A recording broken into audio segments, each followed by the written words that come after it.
এই হচ্ছে আমাদের সকালে নাস্তা। এই যে দেখেন আমাদের এখানে মরিশাসে এরকম রুটি, এটাকে বলা হয় জিপার। এটা দেখতে বাংলাদেশের রুটির মতো হলে এটা বাংলাদেশের মতো না, এটা অন্যরকম, ভিতরে অনেক শক্ত, বুঝছেন? এবং 2-3 ঘন্টা পর আর শক্ত হয়ে যায়। এটা আপনার এই দেশে 5 থেকে 6 টাকা রুটি পাওয়া যায়। এই যে, আর এটা হচ্ছে বাটার। বাটার দিয়ে এই ছুরি দিয়ে রুটিটা কেটে এটার ভিতরে ঢুকিয়ে খাবো, বুঝছেন? তবে মূলত এখানে নাস্তা করা হয়। আর এটা করলে কী হয় দেখেন, আপনার ওই তরকারি ঝামেলা, ঝাল টাল এগুলো কোনো ঝামেলা নেই। এই জন্যই শুধু রুটি নিয়ে আসবেন, দেখে দেখে এটা খাবেন, বাস চলে যাবেন কাজে, বুঝছেন? বেরিয়ে যান এবং স্বাস্থ্য ফিট থাকে এবং ভালো থাকবেন।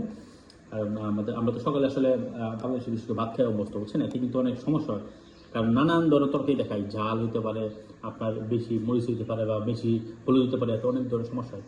আর এই যে এটা খাইলে সারাদিন ভালো থাকে। এরপরে দুপুরে মনে করেন যে আবার এইগুলোই আছে, ওগুলোর মধ্যে আপনার ওই সবজি ঢুকে আর কি খাওয়া যায়, ওটাকে আপনার জিবারি বলে। তো এই হলো তো আমাদের রাস্তা, বুঝছেন? যদিও ভালো লাগে না, বাট খাই অবশ্যই।